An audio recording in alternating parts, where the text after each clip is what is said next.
सबैजनालाई मेरो तर्फबाट नमस्कार। म डाक्टर रामदेव पण्डित, युवा दार्शनिक समाजको अध्यक्ष।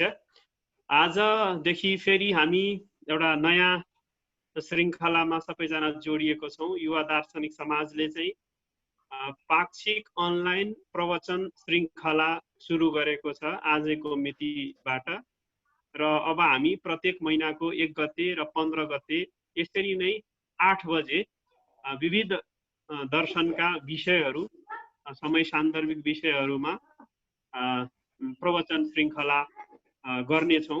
यो यहाँहरूलाई म फेरि पनि जानकारी गराउन चाहन्छु र समय अलिकति पनि ढिला नगरिकन आज हामीले तोकेको विषय फिलोसोफिकल काउन्सेलिङको अन्डरस्ट्यान्डिङ कसरी चाहिँ साइकोलोजिकल काउन्सेलिङको अन्डरस्ट्यान्डिङ भन्दा फरक छ, यस विषयमा चाहिँ आज हामी चर्चा अथवा प्रवचन सुन्नेछौँ।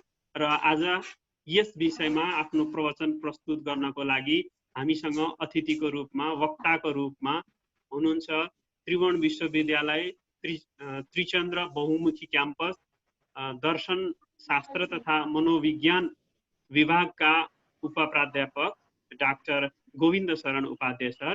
गोविन्द सर, यहाँलाई कार्यक्रममा स्वागत छ। र अब यहाँले जुन यो विषयमा राख्नुपर्ने विषयहरू क्रमिक रूपमा यहाँले सुरु गर्नुभएको हुन्छ। ओके।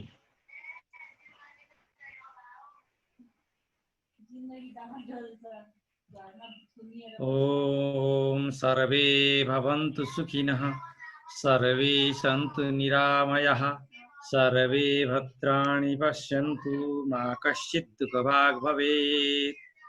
सबैभन्दा त अहिले मैले शुभकामना दिने भनेकै कोरोनाबाट सबै बचौँ, स्वस्थ रहौँ, घरमा लक भएर चाहिँ बोर नबनौँ, किनभने यो सम्पूर्ण विश्व नै एउटै घरमा छ। हाम्रो चर्चाको विषय पनि त्यही छ र कता कता अहिले काउन्सिलिङ र कोरोनाको कहरलाई जोड्न पनि सक्ने स्थिति उपस्थित भएको छ। र रामदेवजीले अस्ति फोन गरेर लौ न एउटा फेरि श्रृङ्खला सुरु गरौँ भनेर भन्नुभयो र अब के विषय राख्ने भन्ने छलफल हुँदाखेरिमा अहिले यो कोरोनाको पनि एउटा एक तरिकाको कहर छ, सबैलाई भयभीत पारिरहेको छ। र कोरोनासँग रिलेटेड गर्ने कि नगर्ने त्यो आफ्नो ठाउँमा छ, तर कोरोना पछि चाहिँ काउन्सिलिङको चाहिँ एकदमै बढी डिमान्ड हुँदैछ।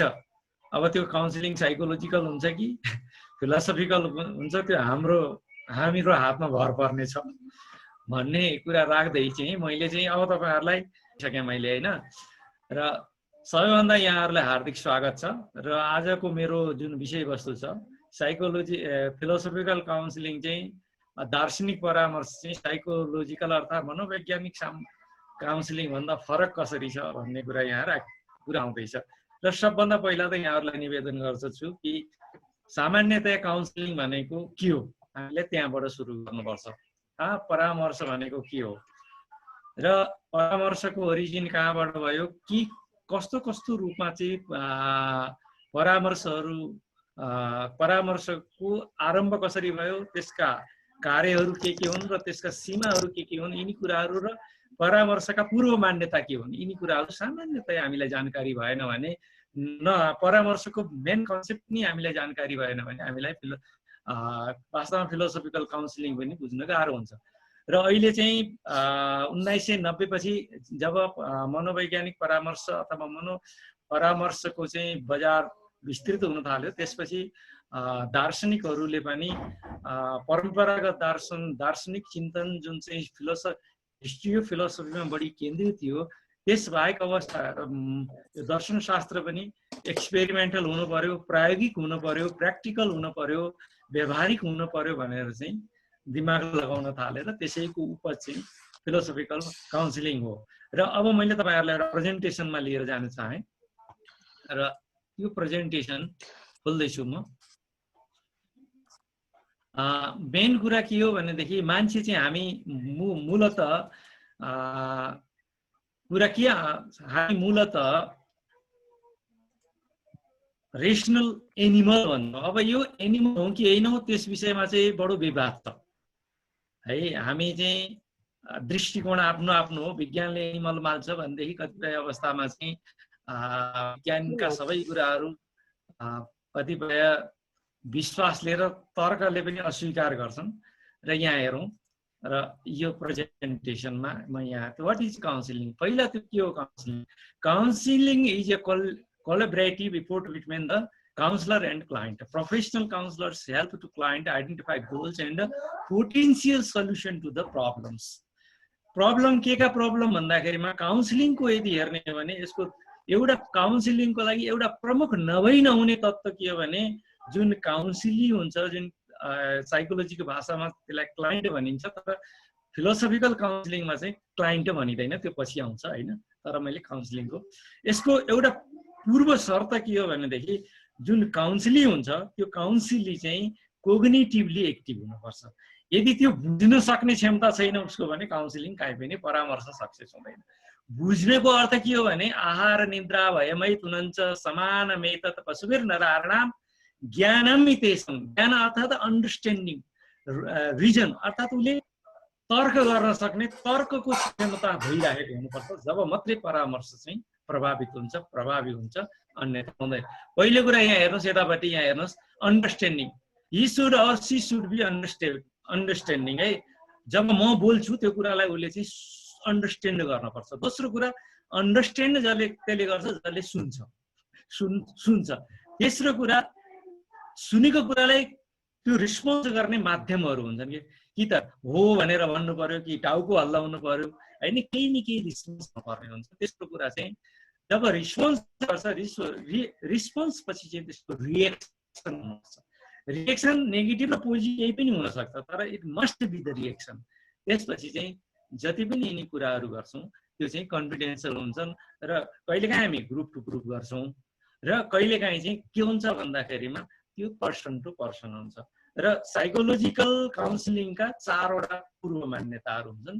त्यो पूर्व मान्यता के हुन्छन् भनेदेखि he or she must be human. अघि भनेको थिएँ नि अन्डरस्ट्यान्डिङ हुनु। कुकुरलाई कसैले, कुकुरलाई, बिरालालाई, भैँसीलाई काउन्सिलिङ हुँदैन। काउन्सिलिङ अथवा परामर्श कसलाई हुन्छ? अन्डरस्ट्यान्डिङ अथवा ह्युमनलाई मात्रै हुन्छ। कसैले चाहिँ प्रश्न त उठ्न सक्छ किन नहुने भनेर, किनभने अहिलेसम्म होस् अरूले पनि होस् उनीहरूमा चाहिँ लजिकली जो रिफ्लेक्टिभ पावर हुन्छ त्यसलाई रिफ्लेक्सन गर्न सक्ने र चेन्ज गरेर रिएक्सन गर्न सक्ने पावर हुन्छ भनेर चाहिँ अहिलेसम्म विज्ञानले साबित गरेका छैन, एटलिस्ट पशुहरूको लागि। त्यही भएर यसको अर्थ के भने प्रब्लम के को हुनुपर्छ? प्रब्लम हुन्छ, तर प्रब्लम के को हुनुपर्छ भने कोग्निटिभ प्रब्लम हुनुपर्छ, अन्डरस्ट्यान्डिङको प्रब्लम हुनुपर्छ, इमोसनको प्रब्लम हुनुपर्छ। यहाँ हेर्नुहोस्, पहिलो कुरा के भने विच कज इमोसनल भनेर भन्यो। इमोसनल भनेको संवेगात्मक, अनि दोस्रो चाहिँ इम्प्रुभ कम्युनिकेसन, दोस्रो चाहिँ संवेगात्मक जब प्रब्लम हुन्छ त्यति बेला हामी कम्युनिकेसनमा चाहिँ कि त भेरियस डाइभर्टेसन आउँछ, कि त डाइभर्ट आउँछ, कि त त्यो कम्युनिकेसन स्किल नै नष्ट भएर जान्छ। त्यस्तो अवस्थामा चाहिँ एउटा काउन्सलरले काउन्सिलिङ गर्दा के गर्छ भने सेल्फ स्टिमलाई हाई गर्छ। उसको लस भएको छ, सेल्फ स्टिममा हाई भएछ, एकदम सेल्फ स्टिम हाई छ, हाइपर एक्टिभ छ भने त्यसलाई चाहिँ स्लो डाउन गराउँछ कि परामर्शको काम चाहिँ स्लो डाउन गराउँछ। र खासमा चाहिँ साइकोलोजिकल काउन्सिलिङको मुख्य ध्येय भनेको चाहिँ के हो भन्दाखेरिमा सेल्फ स्टिम हाई गर्ने र बिहेभियरलाई चेन्ज गर्ने, नेगेटिभ बिहेभियर टु पोजिटिभ बिहेभियरमा चेन्ज गर्ने चाहिँ यो चाहिँ काउन्सिलिङ प्रोसेस हो। र यो काउन्सिलिङ प्रोसेसमा चाहिँ अहिले चाहिँ विभिन्न, अब यहाँ काउन्सिलिङ शब्दलाई, परामर्श शब्दलाई लिएर कहिलेकाहीँ साइकोलोजिस्टहरूले एकाधिकारको प्रयोग गरेको पनि देखिन्छ, त्यो गलत हो।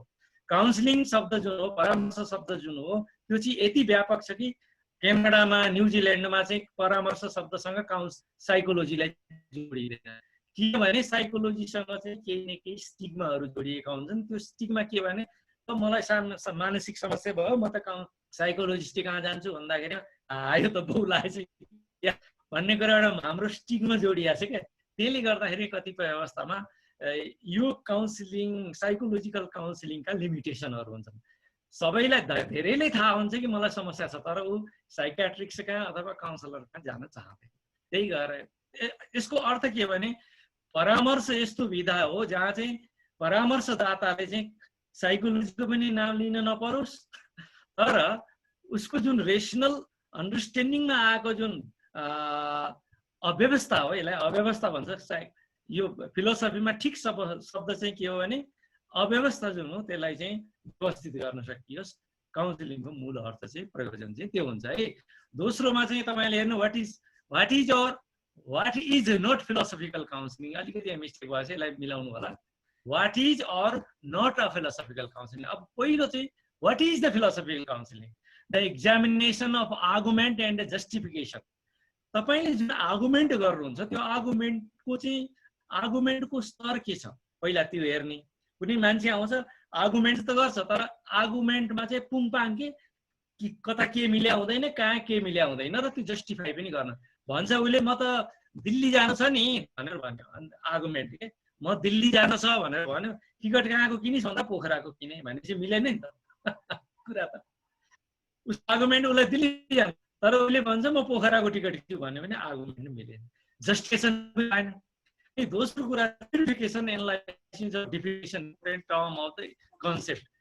जब उसले कन्सेप्चुअल फ्रेमवर्कलाई एक्सप्रेस गरिरहेको छ, त्यो जुन कन्सेप्चुअल एक्सप्रेसन हो त्यो चाहिँ सिक्वेन्स मिलेको छ कि छैन। जस्तै उदाहरणको लागि कतिपय चिजहरू मिलेको सिक्वेन्स देखिन्छ तर त्यसको अर्थ लाग्दैन। जस्तै उदाहरणको लागि यो के हो भने मलाई चाहिँ हावा महलमा घुम्न मन लागेको छ भनेर भन्यो कसैले। अब त्यो आफै सोच्नुहोस् त, हावा महल त सम्भवै छैन। शब्द सुन्दा ठिक छ तर हावा महल सम्भव छ। तर उसको जिद्दी के छ भने जसरी पनि हावा महलमा जान्छु, जसरी पनि हावा महलमा सुत्छु, म जसरी पनि बाजी गाईको दुध पिउँछु भनेर भन्यो भनेदेखि किन भन्यो भनेदेखि समस्या के हुन्छ भने त आर्गुमेन्टसँग क्लियरिफिकेसन हुँदैन कि, न त उसले अरूलाई सजेस्ट गर्न क्लियरिफाई गर्न सक्छ। अब यो क्लियरिफाई नहुनुको कारण के भने कि त उसँग शब्द भण्डार छैन, कि त उसँग जुन रिलेटेड प्रब्लमलाई च्यालेन्जरलाई उठाइराखेको छ त्यससँग प्रोपर इन्फर्मेसन छैन, त्यसलाई एनालाइसिस गर्ने क्यापासिटी छैन, र त्यो टर्म जुन कन्सेप्टहरूबाट बनिरहेको छ त्यसको जानकारी छैन। फिलोसफी त भन्छ तर उसलाई फिलोसफीको बारेमा जानकारी छैन भने फिलोसफिकल कुरा त उसले गर्न सक्दैन। दोस्रो कुरा। तेस्रो कुरा the exposure in examination of underlying assumptions and logical implication. उदाहरणको लागि कसैले 3-3-9 हुन्छ भने कसैले पत्याउँदैन। याद गर्नुहोस् है, 3-9 हुन्छ भने पत्याउँदैन। तर मान्छेले भन्न त पाए नि म जिद्दी गरेँ 3-3-9 हुन्छ, के गर्ने कसैले कसले के गर्ने 3-3-9 भयो त भयो भनेर भन्यो भनेदेखि के भयो भन्दाखेरिमा मेरो जित त भयो तर युनिभर्सल ट्रुथसँग त्यो मेल खाएन। कहिलेकाहीँ के हुन्छ भनेदेखि एउटा व्यक्ति इरेसनल हुन्छ क्या, इरेसनल हुन्छ र त्यो आफ्नो इरेसनलिटीलाई नै रेसनल हो, यो चाहिँ वास्तविक हो भन्ने चाहिँ भ्रममा भइरहेको हुन्छ। अनि अर्को यसले भन्यो the exposure of conflict and inconsistencies. अब कन्फ्लिक्टलाई बुझ्ने तरिका र आफूले बुझेको जुन बुझाइ हो त्यो बुझाइमा चाहिँ ऊ टिक्न सक्दैन है।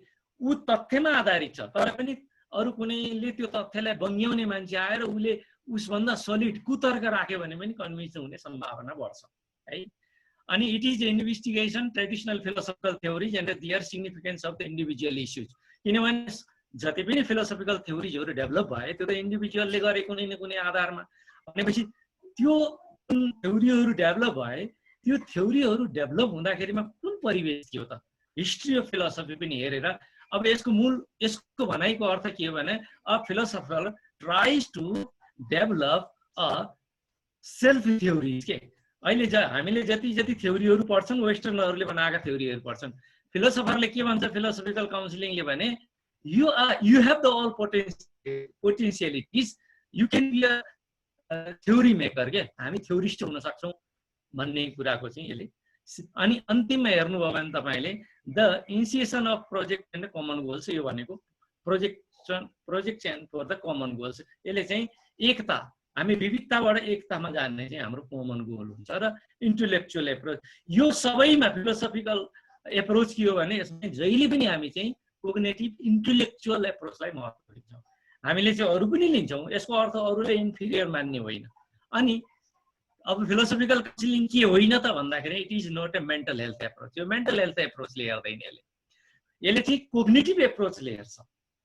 यसले चाहिँ के गर्छ clarification, examination, justification, analysis, definition of the definition भन्छ क्या। अब यो भनेको कि क्लियरिफिकेसनको समस्या, यो चाहिँ कुनै मेन्टल प्रब्लम भएर आएको व्यक्तिहरूलाई हामीले फिलोसफिकल काउन्सिलिङ गर्ने होइन, नट ए थेरापेटिक एप्रोच। यो थेरापेटिक एप्रोच पनि होइन, लगेर चाहिँ हामीले औँला दबाई दिउँ, यो एप्रोच हो, औँला दबायो भनेदेखि तँलाई निको हुन्छ भनेर यसले भन्दैन। कसै चाहिँ कान समातेर चाहिँ उठबस गरेर चाहिँ तँलाई चाहिँ ठिक हुन्छ भनेर बुद्धि पलाउँछ यसले भन्दैन। त्यही भएर थेरापेटिक एप्रोच पनि होइन। It does not take client as patient. यो फिलोसफिकल एप्रोचको एउटा विशिष्टता के हो भने यसले चाहिँ क्लाइन्टलाई चाहिँ क्लाइन्ट भन्दैन यसले, किनभने विन टु विन सिचुएसनमा हुन्छ। यसले चाहिँ क्लाइन्ट भन्दैन, यसले चाहिँ के भन्छ, विन टु विन आफू सरह नै ठान्छ र यसले चाहिँ समान व्यवहार गर्छ। यो चाहिँ क्लाइन्ट पेसेन्टको सम्बन्ध फिलोसफिकल एप्रोचमा हुँदैन। अर्को कुरा, it is not a client therapeutic approach. यसले चाहिँ अर्को कुरा, यसले चाहिँ म बिरामीलाई निको पारेको छु, म बिरामीलाई बुझाउँदैछु, यो चाहिँ मैले बजाएपछि एकदम बुझ्छ भन्ने प्रोपेजमा पनि जाँदैन। किनभने यो बुझ्ने र बुझाउने जुन प्रक्रिया हो व्यक्तिको व्यक्तिगत क्यारेक्टरमा भर पर्छ, उसको व्यक्तिगत क्षमता हो। कि हामीले इनपुट दिन सक्छौँ तर व्यक्तिगत क्षमतालाई हामीले बुस्ट गर्न सक्दैनौँ। तपाईँको दिमाग यदि चाहिँ 2 किलो 5 ग्रामको छ भनेदेखि त्यो 2 किलो 5 ग्रामकै हुन्छ क्या। त्यसमा मैले 6 ग्राम पनि बनाउन सक्दिनँ, 4 ग्राम पनि बनाउन सक्दिनँ। उदाहरणको लागि भन्न खोजेको मैले। यसको अर्थ के हो भनेदेखि हामीहरूले जुन क्लाइन्ट थेरापिस्ट एप्रोच हो नि त्यो एप्रोच चाहिँ यसमा। अनि अर्को कुरा, यसले चाहिँ बिहेभियर मोडिफाई गर्ने काम पनि गर्दैन। यस्तो तपाईँले ठिक हुनको लागि यो सिबिटीको एउटा अप्रोच हुन्छ क्या साइकोलोजीमा, यो बिहेभियर गर्यो भने, यो प्लानिङ गर्यो भने तिमी ठिक हुन्छौ पनि यसले भन्दैन। यसरी चाहिँ फिलोसफिकल काउन्सिलिङ के हो यो पनि थाहा भयो, फिलोसफिकल काउन्सिलिङ के होइन पनि थाहा भयो। र एउटा मुख्य कुरा के हो भने फिलोसफिकल काउन्सिलिङको मेन एप्रोच भनेको इन्टेलेक्चुअल कोग्निटिभ रेसनल एप्रोच हुन्छ। यसमा चाहिँ के हुन्छ, थेरापेटिक एप्रोच चाहिँ हुँदैन। यति कुरा चाहिँ हामीले बुझौँ है। अनि काउन्सिलिङ साइकोलोजी के हो त भन्दाखेरिमा, counselling psychology is specified within the professional psychology, maintain the focus, facilitates personal interpersonal functions across the life span. यहाँ हेर्नुभयो भने यसलाई म धेरै व्याख्या गर्दिनँ। वास्तवमा जुन काउन्सिलिङ साइकोलोजीको एप्रोच हो त्यो चाहिँ मेन्टल हेल्थको एप्रोच हो। मेन्टल हेल्थका 4वटा इस्युहरू छन्। त्यो भनेको physical health, socio cultural health, त्यसपछि चाहिँ साइकोलोजिकल हेल्थ, त्यसपछि स्पिरिचुअल हेल्थ। अन्तिमको जुन एउटा भाग हो स्पिरिचुअल हेल्थ चाहिँ फिलोसफिकल हेल्थको चाहिँ एउटा पार्ट चाहिँ हो।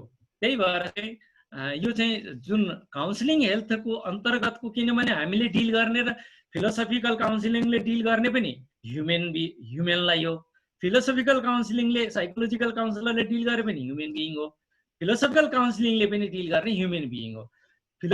काउन्सिलिङ साइकोलोजिस्टले के गर्छ भने मेन्टल हेल्थलाई फोकस गर्छ भने हामीले केलाई गर्छौँ भन्दाखेरिमा सोसियो कल्चरल, र हामीले एप्रोच गर्ने भनेको केलाई हो भन्दाखेरिमा स्पिरिचुअल हेल्थलाई, हामी होलिस्टिक हेल्थलाई हामी विशेष गरेर ध्यानमा दिन्छौँ। यो चाहिँ काउन्सिल।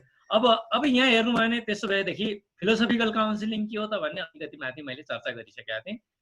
फिलोसफिकल प्र्याक्टिसनरले के गर्छ भने आइडियालाई क्लियरिफाई गराउँछ, आर्टिकुलेट, त्यसलाई चाहिँ एकदम आर्टिकुलेट गरेर एक प्रकारको, जस्तै उदाहरणलाई यदि कुनै बच्चाले राम्ररै निबन्ध लेख्न सक्दैन भने यस्तो विधिले त्यो संरचना गर्छ कि त्यो बच्चालाई चाहिँ त्यो बोल्दै सम्झाउँदै उसले चाहिँ फिलोसफी फर चिल्ड्रेन भन्छ कि यस्तो तरिकाले शब्दहरूको गुण चाहिँ यहाँ हेर्नुहोस्, यतापट्टि एउटा फोटो छ नि, यतापट्टि प्रब्लम्स, ओभरभ्यू, इमोसन्स, एनालाइजिस, कन्टेम्प्लेसन।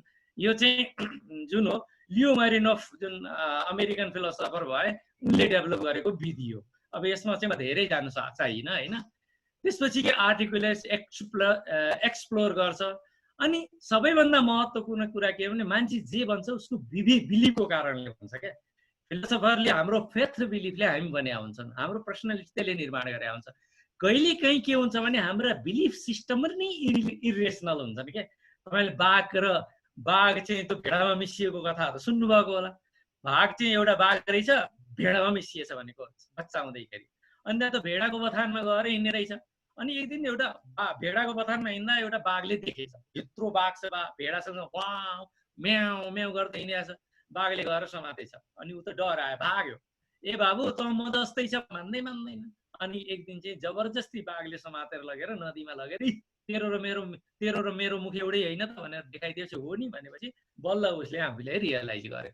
यो भनेको के भन्दाखेरिमा बिलिफ सिस्टमलाई कहिलेकाहीँ चाहिँ करेक्सन गर्छ यसले। बिलिफ सिस्टमलाई करेक्ट हुँदा साथ उसको चाहिँ पुरै जुन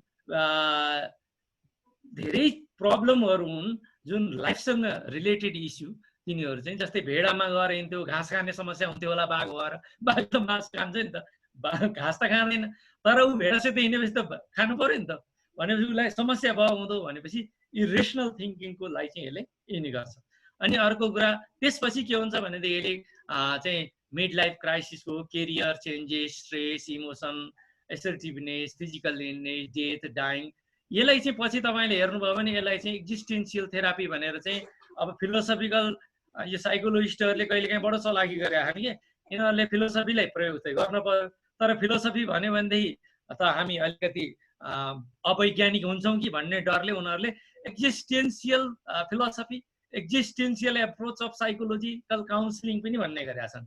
र पुरानो दार्शनिकहरूले चाहिँ पुराना फिलोसफरहरूले मिड 50s का फिलोसफरहरूले चाहिँ साइकोलोजिस्टहरू यसलाई फिलोसफिकल काउन्सिलिङ पनि भनेका छन् त। पछि आएर चाहिँ यो फिलोसफिकल काउन्सिलिङकै रूपमा डेभलप भएको छ। र in other side of philosophical practitioner also incentive projection of common life words like various goals that are related existential problems of life. अब बुढो हुन त कसैलाई मनै छैन नि, तर बुढो हुन्छ।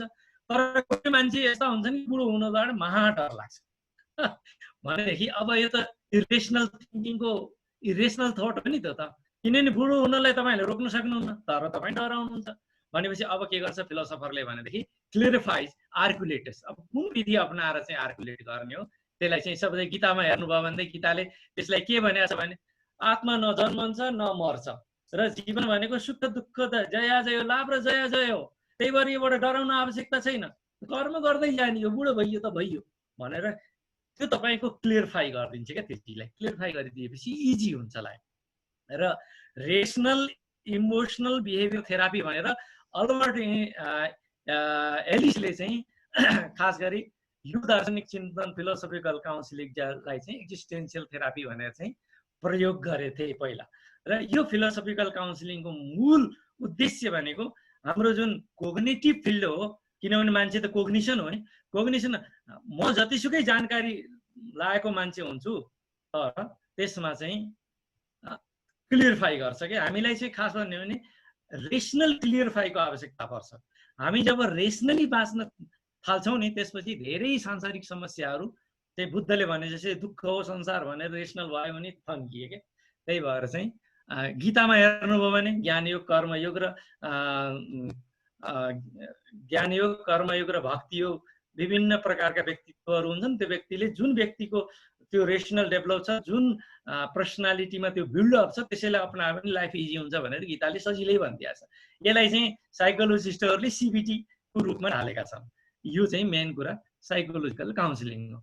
अब अलिकति मैले चाहिँ वेदसँग काउन्सिलिङको रिलेसन खास भन्ने भनेदेखि चाहिँ जब मैले काउन्सिलिङ पढेँ वेद हाम्रो वैदिक कल्चरसँग, बुद्धिस्ट कल्चरसँग, जैन कल्चरसँग चाहिँ यो मैले वैदिक मात्रै भनेको छु, मैले मेरो दृष्टिकोणमा बुद्धिस्टहरूलाई र साइकोलोजिस्ट बुद्धिस्टहरूलाई र जैनहरूलाई पनि मैले वैदिक नै भन्छु, किनभने उनीहरू वेदलाई प्रमाण मान्दैनन्, सम्प्रदाय फरक हुन्, तर ओरिजिन वेद भएको नाताले उनीहरू पनि वैदिक हुन् भन्ने मेरो मान्यता छ।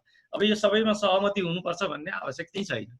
उपनिषदहरूमा हेर्नुभयो भने उपनिषद शब्दकै अर्थ डायलग हो र काउन्सिलिङ शब्दको मूल ओरिजिन चाहिँ फेरि जेनेसिस जुन हो त्यो चाहिँ उपनिषद नै हुन्। वेस्टमा चाहिँ काउन्सिलिङ शब्द 1947 देखि कार्ल रोजरले सुरु गरे मेन रूपमा चाहिँ। तर पूर्व दर्शनको इतिहास हेर्नुभयो, वैदिक दर्शनको इतिहास हेर्नुभयो, वेदहरूमा काउन्सिलिङको व्यापक रूपमा प्रयोग छ र यसको मुख्य उद्देश्य काउन्सिलिङको के छ भनेदेखि धर्म, अर्थ र काम र मोक्ष, यिनी चारवटा गोलहरू सेटिङ छ र व्यक्तिहरूलाई कोग्निटिभली सजगतापूर्वक यिनी चिजहरूलाई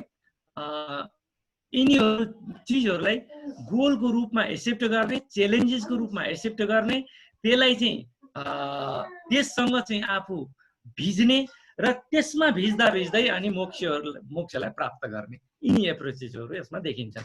वेस्टर्न काउन्सिलिङ एप्रोचमा के भयो भनेदेखि उनीहरू धेरै जसो चाहिँ अर्थ र कामसँग एसोसिएटेड भयो र अहिले पनि काउन्सिलिङको एप्रोच हेऱ्यो भने उनीहरूले इमोसनल, इमोसनको कुरा बढी गर्छन्। हामीले इमोसनको कुरा गर्छौँ, तर हामीहरू कहाँ इमोसन भन्दा पनि इन्टेलेक्चुअल अथवा बौद्धिकताको कुरा बढी आउँछ, ज्ञानको कुरा आउँछ, क्या संज्ञानको कुरा आउँछ।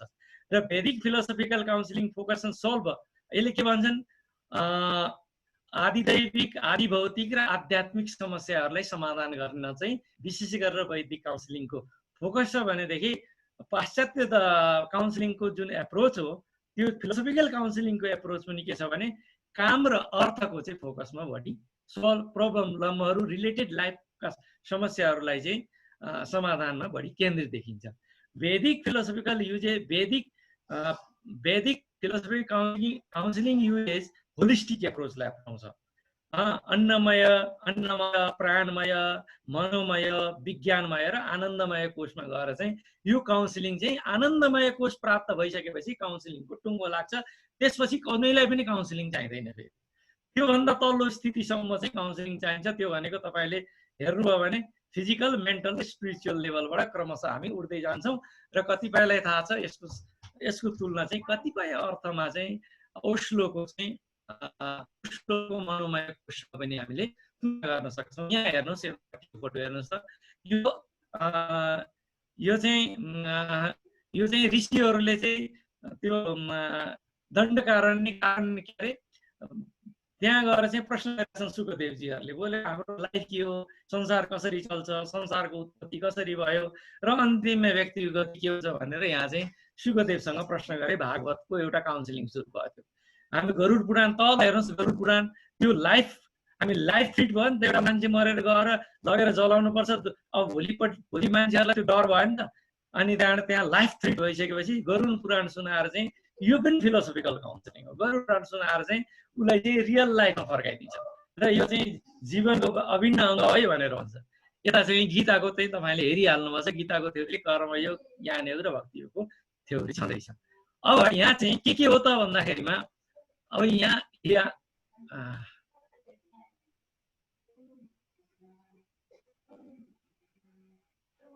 एउटा चाहिँ स्लाइडहरू तपाईँलाई अलिकति हिस्ट्रीको बारेमा छ। यो हिस्ट्रीलाई चाहिँ जोड्नुपर्ने थियो। इन्ट्रोडक्सन टु फिलोसफिकल काउन्सिलिङ, वास्तवमा यो चाहिँ वेस्टर्न कन्सेप्टमा चाहिँ फिलोसफिकल काउन्सिलिङको आरम्भ चाहिँ सक्रेटिज डायलोग भन्छ। अहिले पनि जति पनि एजुकेसन सिस्टम छ विश्वभरि, जुन क्लासरुम सेटिङ छ, यो चाहिँ सक्रेटिज डायलोगमा आधारित छ। यसलाई सक्रेटिज डायलोग भन्छन् होइन। अब यसलाई चाहिँ म बढीमा जान चाहिन्न। यसले चाहिँ के गर्छ भने जति प्रश्न सोध्छौ त्यति नै तिम्रो चाहिँ मेन्टली क्लियरफाई हुन्छौ, तिमीहरूका कन्सेप्टहरू क्लियर हुन्छन् भन्ने मान्यतामा सक्रेटिज डायलोग चाहिँ आइछ। र यसलाई चाहिँ philosophical consistency, philosophical practice, philosophical counselling, clinical philosophy, existential counselling भनेर यिनी शब्दहरूको प्रयोग गरेको देखिन्छ।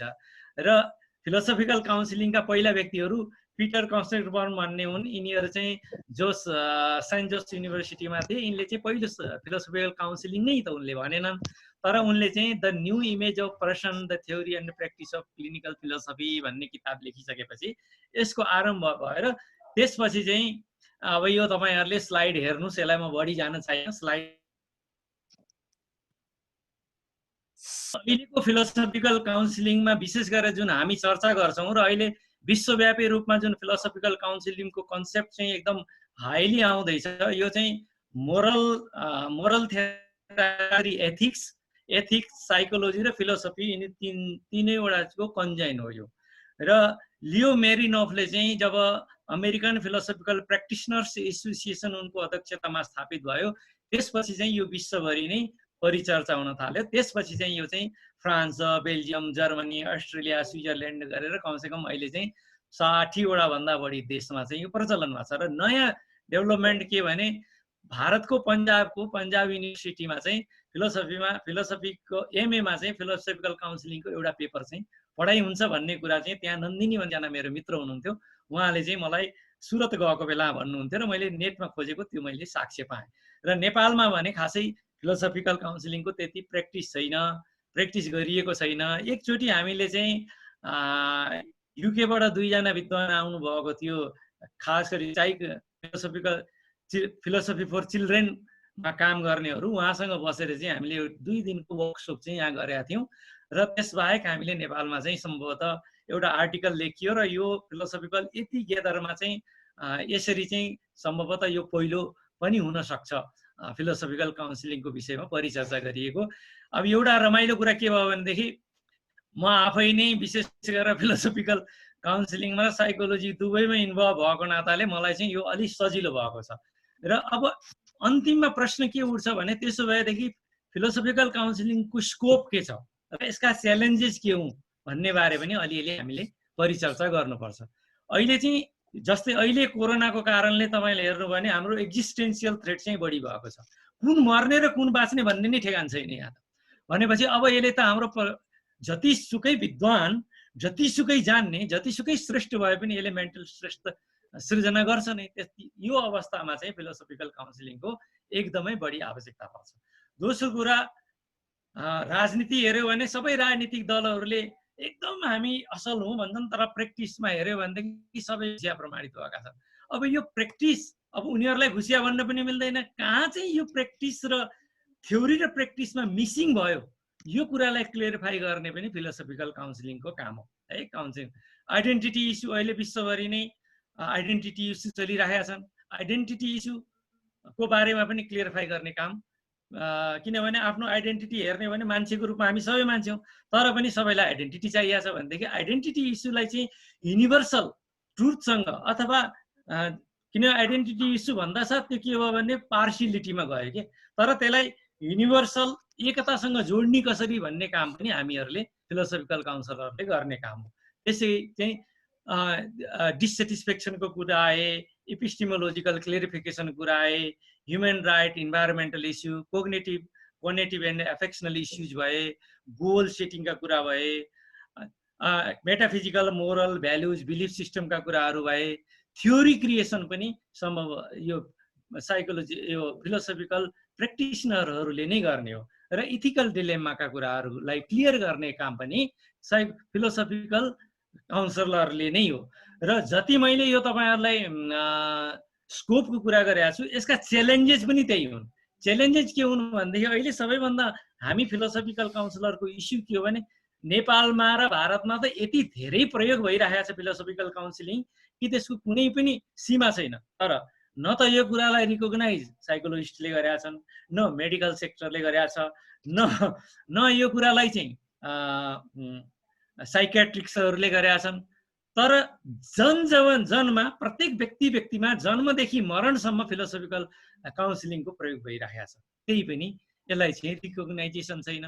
हाम्रो लागि सबैभन्दा ठुलो नेपालको लागि पनि च्यालेन्जेस के हो भने युनिभर्सिटिजहरू, संस्थाहरू व्यक्तिगत तहमा यो भएको पोटेन्सियलिटीलाई चाहिँ रिकग्नाइज गर्ने समस्या छ र त्यसको लागि हामी सबै लाग्नुपर्छ। र त्यसपछि चाहिँ यो समयको अभावले गर्दाखेरिमा धेरै म गइनँ।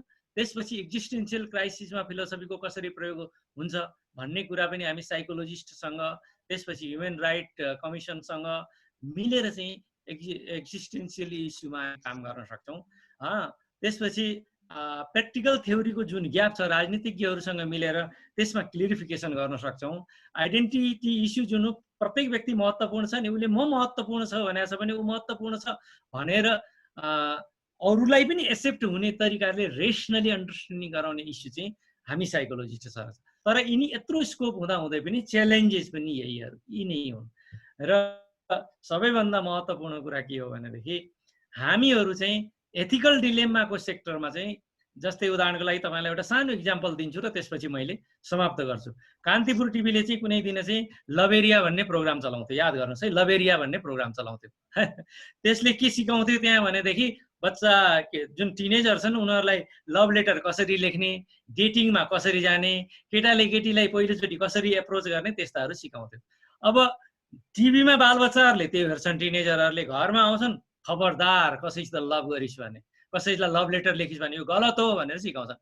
अब अभिभावकले भनेको आदेश चाहिँ मान्ने कि कान्तिपुर टिभी जस्तो सबैभन्दा सबैले सुन्ने चिज, सबैलाई सिकाइरहेको चिजलाई हामीले स्वीकार गर्ने। यसले गर्दा खास गरी टिनेजहरूमा चाहिँ बडो एथिकल डिलेममा आयो के। अब आमा बाउले हुँदैन भन्छन्, टिभीले जुन सबैले सुनिराखेको छ उसले हुने भन्छन्। भनेपछि अनि त्यहाँबाट के हुन्छ कुरा भनेपछि आमा बाउहरूले हाम्रो व्यक्तिगत जीवनमा हस्तक्षेप गर्न पाउँदैनन् भनेर भन्यो। हामीले पढाउँछौँ मातृदेवो भव पितृदेवो भव, टिभीले भन्छ तिमीहरूको यो चाहिँ व्यक्तिगत जीवन हो, तिमीहरूले चाहेबाट मियाँ बिबी राजी त क्या करेगा काजी भनेर हामी पढाउँछौँ। सामान्य जीवनमा त्यस्तो सुनिन्छ भने यस्ता एथिकल इस्युहरूलाई पनि जुन क्लियरिफिकेसन गर्ने र त्यो क्लियरिफिकेसन गर्ने कसरी भन्दाखेरिमा सोसल कल्चरल रिलिजियस अनि त्यसपछि कन्स्टिट्युसनल अनि यसलाई चाहिँ थियोलोजिकल प्रोस्पेक्टिभबाट कम्बाइन गरेर चाहिँ हामीले त्यो समाज त्यो इन्भाइरोमेन्टलाई सुहाउँदो तरिकाले एउटा फिलोसोफिकल काउन्सिलरले क्लियरिफाई गर्छ। र मैले चाहिँ पहिला अलिकति प्र्याक्टिस गरेको थिएँ, तर मैले जति प्र्याक्टिस गर्छु त्यो चाहिँ मैले किनभने सुरुमा यही फिलोसोफिकल काउन्सिलिङको कोर्स गरेँ, त्यसपछि मेरो चाहिँ माइन्ड सेटिङ चाहिँ फिलोसोफिकल काउन्सिलिङमा भएको नाताले मैले पनि काउन्सिलिङ गर्दा कतिपय चिजहरू चाहिँ लोकलाइज गरेर लोक दृष्टिकोणले आफ्नो पर्सपेक्टिभमा आफ्नो एरियामा आफ्नो इन्भाइरोमेन्टमा मैले हेर्ने गर्छु र यसरी फिलोसोफिकल काउन्सिलिङ चाहिँ जीवनमा चाहिँ फलदायी छ भन्ने चाहिँ मेरो ठहर छ। र च्यालेन्जेसहरूको कुरा पनि गरेँ, मैले स्कोपको कुरा पनि गरेँ, ओरिजिनको कुरा पनि गरेँ र साइकोलोजिकल काउन्सिलिङ र फिलोसोफिकल काउन्सिलिङ किन फरक छन्, के चिजमा फरक छन् र फिलोसोफिकल काउन्सिलिङले के गर्छ भन्ने पनि कुरा गरेर यसको स्कोप र यसका च्यालेन्जेसको पनि कुरा गरेर साथसाथै वैदिक दृष्टिकोणले काउन्सिलिङ कति महत्त्वपूर्ण छ र हाम्रो जीवनमा चाहिँ कसरी त्यसको प्र्याक्टिस भइरहेको छ भन्ने कुरा पनि म यहाँहरूसँग निवेदन गरेँ। र अब चाहिँ आफ्ना कुराहरू यहीँ सिद्ध्याउँछु। र यो सिद्ध्याउनुभन्दा पहिला युवा दार्शनिक समाजलाई यो जुमको माध्यमबाट यो मिटिङ अर्गनाइज गरिदिनु भएकोमा खास गरी रामदेवजी र जति पनि त्यो संस्थाबाट सम्बन्धित हुनुहुन्छ सबैलाई हार्दिक धन्यवाद दिँदै यो इन्सिसन तपाईँले जुन लिनुभएको छ, खास गरी फिलोसोफिकल काउन्सिलिङको क्षेत्रमा चाहिँ यसले चाहिँ निकै नै राम्रो सकारात्मक प्रभाव पार्छ र यसले चाहिँ कतिपय विद्यार्थीहरूलाई फिलोसोफिकल काउन्सिलिङ सेक्टरमा जान पनि उत्प्रेरणा गर्छ भन्ने चाहिँ मैले ठान्छु है। र यहाँहरूलाई धन्यवाद दिन चाहन्छु। र कोरोनाबाट बच्नको लागि फिलोसोफिकल काउन्सिलिङ अध्ययन गर्नुहोस्, जति सक्दो व्यक्तिहरूसँग इन्ट्राक्सन गर्नुहोस्, मान्छेलाई नभेट्नुहोस्, भौतिक दूरी कायम गर्नुहोस्, सोसल दूरी चाहिँ कायम नगर्नुहोस् है। यो सरकारले शब्द प्रयोग गरेको छ सोसल दूरी, यो चाहिँ बडो आपत्तिजनक छ। किनभने हामी सोसल एनिमल हौँ भने सोसल दूरी हामीले कायम गर्नै सक्दैनौँ। किनभने हो भौतिक दूरी भनेको 4 हात 5 हात अलग रहन सकिन्छ, तर मान्छेसँग कुरै नगर्ने सोसल दूरी हो नि त। त्यस्तो मूर्खतापूर्ण सिद्धान्तलाई चाहिँ हामी स्वीकार गर्न आवश्यक छैन। साइकोलोजी पढेको विद्यार्थीको नाताले पनि, काउन्सिलर भएको नाताले पनि, एउटा नागरिक भएको नाताले पनि म यो कुरालाई चाहिँ स्ट्रेस दिन्छु। सरकारले जुन सोसल डिस्टेन्सको कुरा गरेको छ गलत हो। त्यो चाहिँ भौतिक डिस्टेन्स हुनुपर्छ, फिजिकल डिस्टेन्स हुनुपर्छ। Thank you very much. यो पाक्षिक अनलाइन दार्शनिक प्रवचन सिरिजको प्रथम सत्रमा सहभागी हुनुहुने सम्पूर्ण महानुभावहरू, दर्शन प्रेमी महानुभावहरूलाई युवा दार्शनिक समाजको अध्यक्षको हैसियतबाट र हाम्रो टिमको तर्फबाट यहाँहरूलाई धेरै धेरै धन्यवाद यहाँहरूको समय र यहाँहरूको सहभागिताको लागि। र आजको विशेष सत्रमा वक्ताको रूपमा उपस्थित भएर आफ्ना विचारहरू साझा गरिदिनु भएकोमा आदरणीय डाक्टर गोविन्द शरण उपाध्याय सरलाई पनि धन्यवाद दिन चाहन्छु। र प्राविधिक रूपमा हाम्रो साथीहरू सुरोजन श्रेष्ठ, दामोदर नेपानीजीहरूले जुन खालको यो आजको यो जुम मिटिङ, जुम सेमिनारलाई सम्भव बनाउनु भयो, उहाँहरूलाई पनि धन्यवाद। अब फेरि हाम्रो 15 गतेको सेसनमा तपाईँहरूको फेरि साथ र सहभागिताको आशा गर्छु। हामी एउटा नयाँ टपिक, नयाँ वक्ताको साथ उपस्थित हुनेछौँ। तबको सम्मको लागि यहाँहरू समक्षबाट हामी सबै बिदा हुन्छौँ। यहाँहरूको समय शुभ रहोस्।